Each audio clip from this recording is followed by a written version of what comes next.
This is the story of the matrimonial joining of two families, the Pintar family and the Schrader family. From the Pintar side, the story surrounds Louis Pintar Sr., whose family immigrated to America from Austria. From the Schrader side, it's the story of Theresa Schrader. Though often thought to be German because of the last name Schrader, the family actually hails from Poland, the name spelled with a J.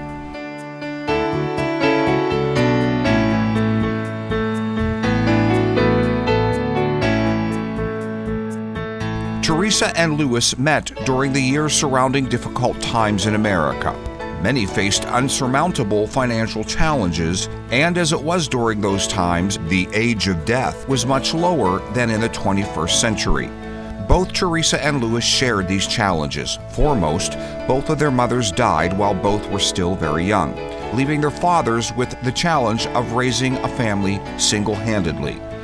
The years went on, the challenge is still in hand, and when Theresa was 18 and Louis was 22, they met at a street fair. A year later, they married. Listen to this old, brief clip of the then 78-year-old Theresa tell that story. How'd you meet your husband, Lou? Well, at a street fair in Carnegie. What happened? Had a street Tell me the fair. story. It just seems as though we got to like one another right away, and then he started coming around, and after a year, then we got married. Just casual, that's all. He says, well, instead of all this running around and that, he says, why don't we get married? Just got married by justice of the peace. In December of 2018, Audrey, the now 80-year-old daughter of Theresa and Louis, sits down with her great-niece and nephew, Mark and Madison Pintar, to reminisce about this era through stories and photographs. Well, this is your great-grandpa. He would probably have been about, I guess, what's he look like, 8, 10 years old? Yeah. Okay, yeah. Because he was born in 1910, so this would be probably about 1920. Yeah, he would be probably 8, 9, somewhere years. This was before they lost their home and they had to leave. So that's what that one's. Now that's the only picture we have of him when he was little. This is my father. Yeah, that would be my father.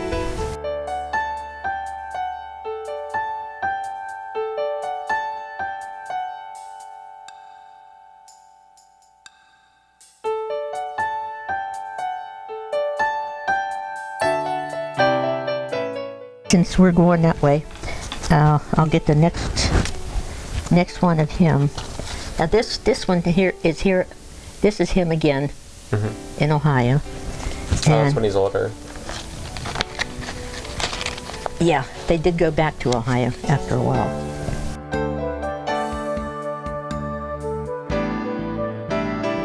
And this little one, this is a nice picture of him. Whoops. Wow. Well, this would have been when they were on their road, whatever. So it could have been anywhere. And it's just a little teeny. Aha, let's see. Yeah, something's on the back. Your hometown in Ohio, it looks like. 'Cause that's about as much as I have.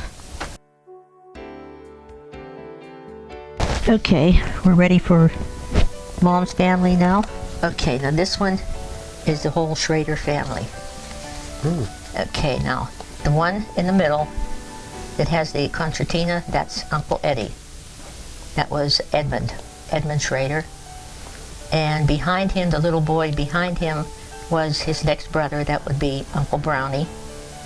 Okay, and the little girl over here is Aunt Pearl, and the one holding the music is Mom. The little guy sitting in front is Uncle Len.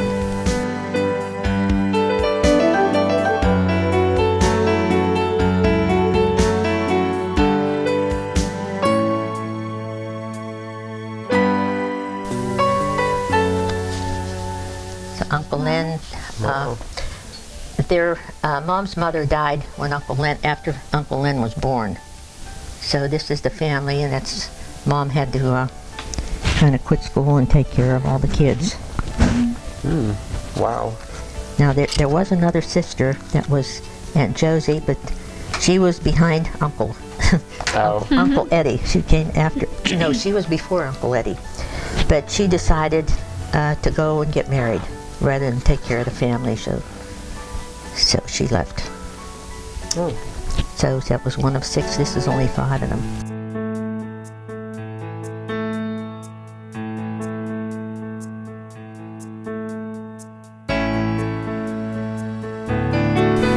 Now here, this one, again, this is Grandpa Schrader. Okay, this is Mom in the back. And then sitting on the chair on the seat is Aunt Pearl. And again, Uncle Len was sitting on the handlebars. Uncle Eddie and Uncle Len more or less played anything they heard. In other words, you could sing a song and they'd follow along with you. Wow. They didn't need the written music, you know. They knew where the chords were and how to make them and all that. Uncle Len played the guitar, and Uncle Eddie played the, I guess it's a concertina. It has little buttons that'll kind of make your harmony or whatever. But they were very talented. They just, they could hear it. No, The barn lord wrestler, that's Uncle Eddie. He's the one with the concertina, but for some reason on that picture he's holding the guitar. But they all, like I said, they all sang at church, and then Sunday they spent most of the day after they ate, they just sing and play, and the whole neighborhood would kind of come around and listen. Well, it's usually, they call it Zero Street, no street at all. But it's not Carnegie, it's Heidelberg. Yeah, they're Heidelberg. Okay. This one would give you a good look at Grandpa Schrader. This would be, Oh yeah. Are you there? I do. yeah, that's Wow. Mom's dad. That'd be Grandpa Schrader. And sitting next to him is Uncle Brownie. His name's Bronislaw. Okay. He's Polish, yeah. Their name is spelled S-C-H-J. I think it's S-C-H-J. Wow. A-D-E-R. I have to look at her birth certificate because it's an odd spelling. But it sounds German, but they have a Polish pronunciation for it. No, they're all deceased. Yeah, Mom was the last one. Okay, now this one. Okay, I guess we don't have any pictures really of them getting married or the first baby or anything else. Because this is Mom and Dad and Lou and me, little Baldy. Oh my Wow. gosh. Yeah, I've never 1938. seen that in my life. 1938? 1938, yeah. Wow. This is the two of us together. 1938. Mm-hmm. Because wasn't he born in 37? No, he's 35. He was Oh, born was he? in September, and each of us are 2 years and 4 months apart. Oh, okay. Dad planned it that way, he said. Oh, really? Yep. I don't know how, but he did. He always said he wanted 3 children, so that if something happened to one, the one who was left would never be alone. Wow. So, came to be. Yeah. Now there's just me and Lou left. Okay. Okay, this is cute. Yeah, that's an earlier one. This is with his little sailor cap. This is here with all the kids. That's the 3 of us. That's Mom. The little one is Bob. I'm next to her. And then Lou's in the corner pointing with his finger. I don't know what he's pointing at, but he's pointing at something. Dad, between us and Uncle Len and the rest of the family, it was every year, you know, because Dad really, he missed having a brother, because he was an only child. He liked the big family, and he would go anywhere to be with the family. We usually wound up over at Uncle Len's or over in Heidelberg. We always had a car. It might have been a 1936 or something, but it wasn't much of a car, but it was a car. But you had one. Oh yeah, yeah. We used to go to Carnegie at the Heidelberg, the old way, through all the little back streets and all that before they had the, the interstate and all that. I don't know how he ever did it. I don't know whether he went to a library or what, but he studied and he got a certificate for a, a stationary engineer. So the stationary engineer, he's the one who runs anything run by steam. But that had to be renewed every so many years. He had to go back, whatever. But I don't know where he got the training for that. But while they lived with Grandpa Schrader, he was getting his degree or whatever you got. And once he got that, then he found a job down here on the island at Vulcan Tinning. And at that time, they took the tin off the old tin cans and saved the tin and got the rest of it. This was all done with steam equipment. So he had to watch, he had to be there to watch the pressure, make sure the pressure wasn't too high, too low, or whatever. But he was an intelligent man. He was very intelligent. He would debate with anybody. Just like, I like to argue with people too, get different points and all that. But he would debate with anybody, and I don't know how he learned all that he learned, but mostly it was from books. That's why we have a little bookshelf over here. Back there. Yeah, that's probably where he learned a lot, because remember when he was on the road, he did cobbler's work, fixing shoes and all that.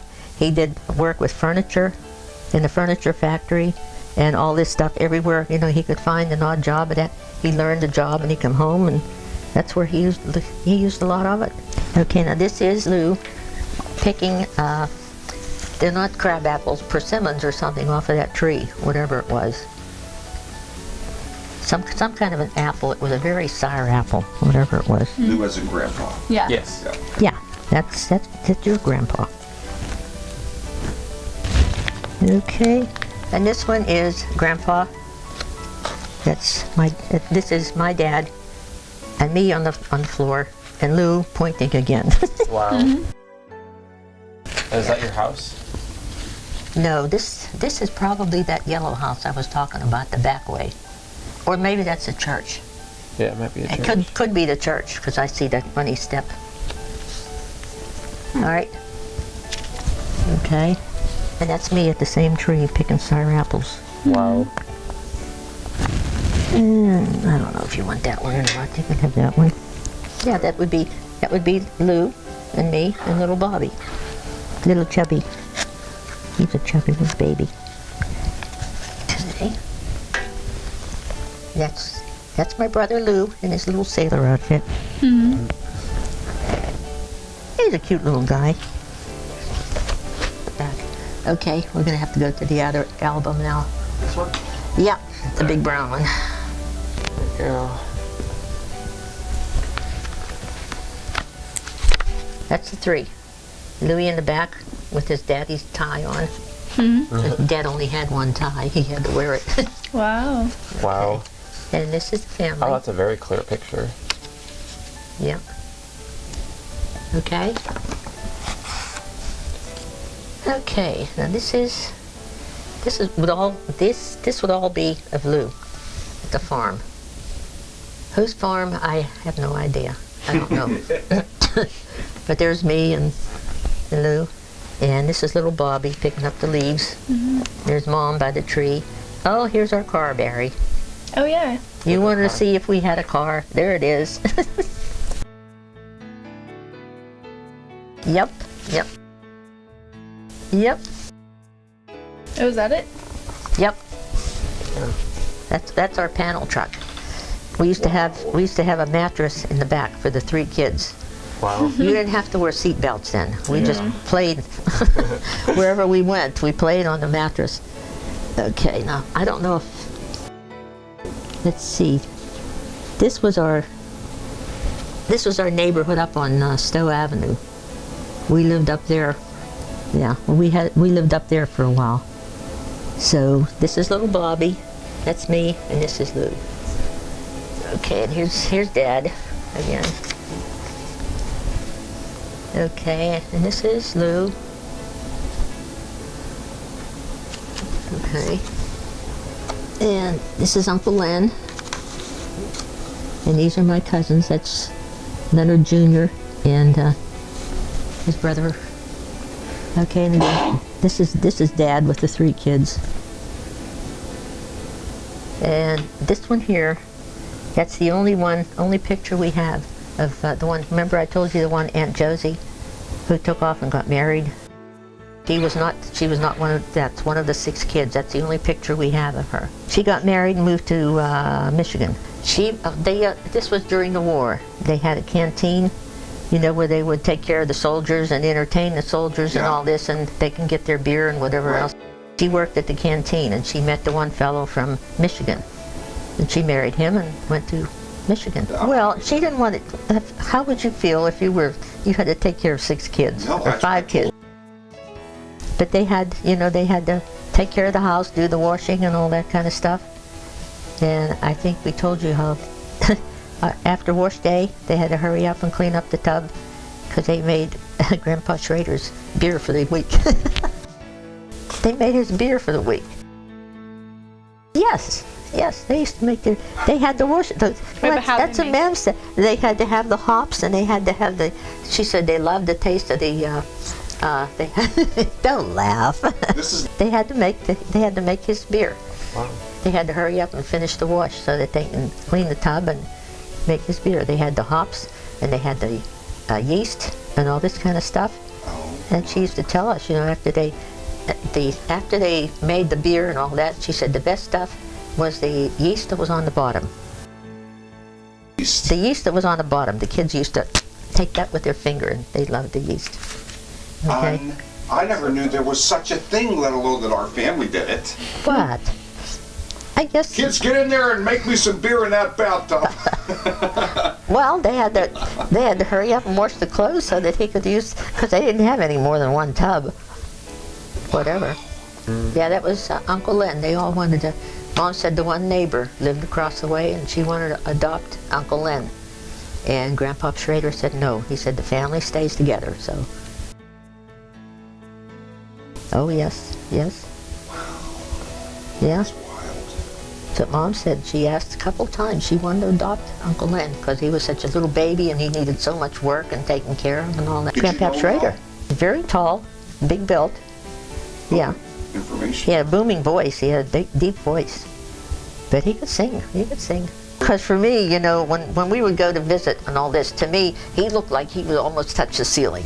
I mean, he wasn't, but I was just a kid, What did you say? Yeah. He was one of the few who had a job during the Depression. So, But with 6 kids. Okay. Now, this fellow over here is my grandpa's brother. That's the only picture we have of him. That would be Uncle Frank, I guess. His name was Frank, and he's a Pintar, but he was, the one that I called Bup-Up, we called Bup-Up, we gave him the name. That's his brother. This is my grandpa's brother. The grandpa from Austria. Yeah. Wow. Yeah. Yeah, he had I think he got into coal, with a coal mine. I think he owned some of the coal. Oh my Some God. of the coal mine. Yeah. Well, he did. He was doing very well. He's Pennsylvania, but I can't remember the name of the place where he was. What you might try researching on is Nagote. Nagote. Someone went by that name, whether it was Frank's daughter. Mm-hmm. No, I remember Frank because they had this nice little, they had a pool where he used to raise fish so he can go fishing. Oh. He raised the minnows. We let all his minnows out. So all the other fish came over, hey, lunch is served. Now wait, how did you know him? Did you go visit? Yeah, we went to see him. Yeah, we went to visit him. So this was your dad's uncle? Yeah, it would be.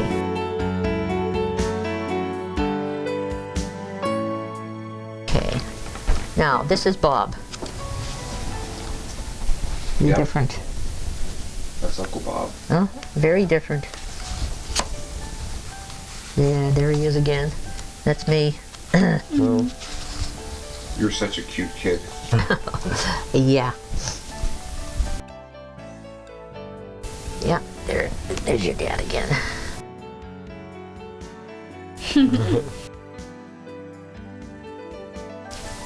That's me in high school. Yeah. That was high school, yeah. Wow. No, this is probably, what, 6th grade? I don't know.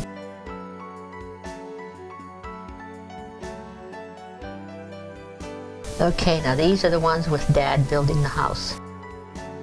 Okay, now this is, he dug the whole foundation by hand. He dug it with pick and a shovel and the wheelbarrow. And these are the forms where he made the, what do you call it? Foundation? Well, that would be what you put on the bottom to put the bricks on top. No, it's a footer you put in. You make this hard thing that you set down first. Then you put all your blocks, cement blocks, on top for the foundation. Cool. I forget what they call it anyhow. But anyhow, that's his little work shed. He had to build that first to keep his equipment in. But again, there's how he dug it out, and this is the first part of the house that he did. He built the back of the house first, so that we could move in here, and we lived in the basement while he did the front part of the house. Okay. Okay, this is when the two parts were put together.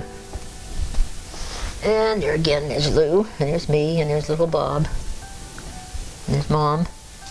These are neighbors. We used to travel a lot when we were kids. Dad took us everywhere. Two of them boxing. Okay, this is your only 2 pictures of the one we call Bop.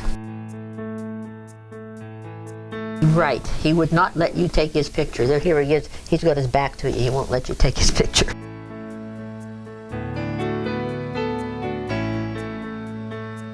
That's my father's dad, yeah.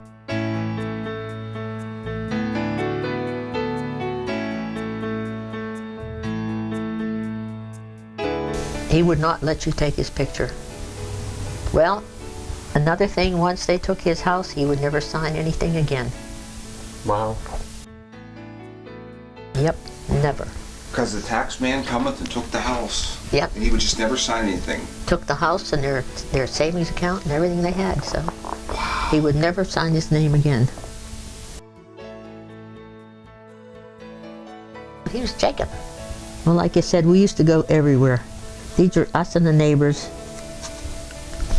Dad always took us somewhere. There's my car, our car again, and there's their car. And all the parks, this is 49 in Ohio. But anywhere you had to go, Dad could figure it out with just the one. He'd take the map. He didn't have the GPS or anything else. But he could find anything on the map, even Crooked Creek and all the other places they had. But for me, he was a little tougher. I was not allowed to leave my yard in shorts. I had to wear blue jeans or stay in the yard. Yeah. Oh, you couldn't leave. Oh, he watched how I dressed. Yes. Because in those days it was a little bit different. But it was different for us too, because to go to school, we had to wear a dress. You were not allowed to wear slacks to school. I mean, we had to walk from here, you know where the old school building is down in West Park? We walked from here down to there in the wintertime, in the snow.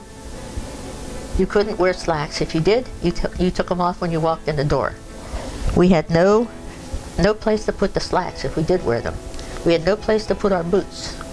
So we wore dresses and we wore shoes and we skipped through the snow all the way down to school. Kidding? Gosh. No, mine, I used to wear these. I remember those little things. They were so cold because they were like almost like well, they were fuzzy on one side and leather on the other, whatever you call it. But it was leather and they got soaking wet, but you wore them till they dried. They told us you can't wear boots all day because if you wear boots all day, it's going to ruin your eyes. That's what they said. So we had no place. We had a home room. We had one hook in the back of the room. You hung up your coat and if you wore boots, you put your boots under your coat. You carry your shoes if you wanted to wear shoes, which we didn't. We just wore shoes and skirts and walked to school. Why That's what they said that. told us. That's what they told us. It would ruin your eyes. I wonder why they thought that. I don't know. Maybe because they were made of rubber in those days. I don't know. There's the rifle, 22. Cool. Yeah. I was Annie Oakley with that. Wow. Lou could set up a dime down on the lower flat down there, and I could hit it with a 22. Yes. No, I was so good. They had this little place up at Conneaut, and they had targets there. If you put 3 bullets through the same hole, you win a bicycle. So I put 3 bullets through the same hole, and I won a bicycle. The only problem is my car was so small I couldn't take it home, so I had to leave it there. James Bond. Yeah. Yeah. Okay, now here's Uncle Len and Dad, and this is Uncle Len's cousin who was heading off to the army, or wherever he was going, and they were having their night out before. That's Dad and Mom, and this is Aunt Eleanor's, one of her relatives. Okay, now this is Uncle Eddie. Yep, that's him with his concertina. He played for everything. Well, he played for your Mom and Dad's wedding, too. Him and Uncle Len, they were the music.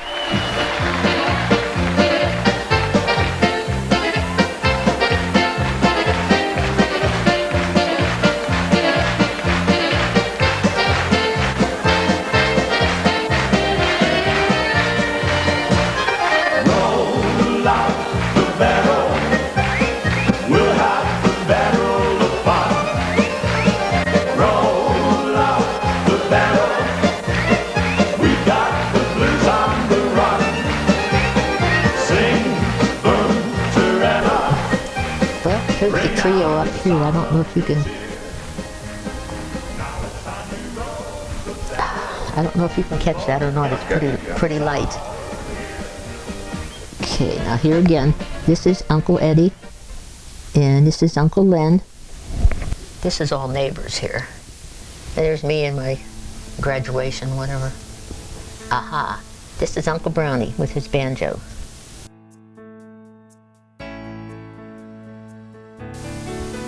He plays the banjo. He played the banjo. Now here's the whole trio here. This is Uncle Brownie with a banjo, and this is Uncle Len with a guitar. Uncle Len's over here with a guitar, and this is Uncle Eddie again with his concertina. There sums up your musical history right there. That one picture probably. Wow. I know. But they, like Andrew said, they could hear a song and just play it. As far as instruments go, yeah. But they could sing too. Aunt Pearl could sing, Mom could sing. Oh, let's see, what else? Well, that's my first car. It was pink and white. It could go like crazy. It was stick shift. Yeah. Well, this one here is the Packard. And this is the Packard I learned how to drive on, the longest passenger car ever made. That was it. Your first car was pink and white? Yes. How old were you? 18. Wow. I worked so I could buy a car. I said, I worked so I could buy a car. That's what my dad said. What year, how old was it when you bought it? It was new. Well, if right here it It was new? It was new, and I never bought a new car again because I sat down and I figured out what it cost me to finance the dumb thing. So as soon as I paid this... You bought a brand new pink and white car. Yeah. Thrillingly different. Exciting jet-age styling highlights the magnificent new Plymouth 56. Get top thrust at takeoff from Plymouth's higher-powered new V8s or 6. And Plymouth offers revolutionary push-button automatic driving. Plymouth's new push-button Power Flight, the last word in driving ease and luxury, is a first with Plymouth in the low price 3. Just push a button for neutral, low, reverse, or drive. Press the accelerator, and away you go with your choice of 2 completely new higher-powered, high-fire V8 engines. Plymouth has everything, even a highway hi-fi record player. Yes, the jet-age Plymouth is the car that's going places with the young in heart. Now, see and drive the magnificent jet-age Plymouth 56, the all-new car in the low price 3. At your Plymouth dealers today, just where you should be. You're crazy. Yeah. I made all the payments, and like I said, once it was paid for, I figured out what it cost me to finance the thing. So as soon as it was paid for, I set up another account for all my new cars. So I saved all this money that I would have spent until I bought another car. It was already paid for when I bought it because I saved all my. What a good picture of Dad. Your dad? Yes, that's a good one. Okay, hold That's on. probably the only one. Well, he didn't like taking pictures either. You'd have to almost, this one I had to sit on him to get him to take a picture. Well, this is June of '58, the picture next to it, so it's pretty close to that. Yeah, this is June of '58. Yeah. And it's March of '65. It's kind of weird. Well, no, he died in '61. So it would be, Yeah, so it's probably just... come on, get in here.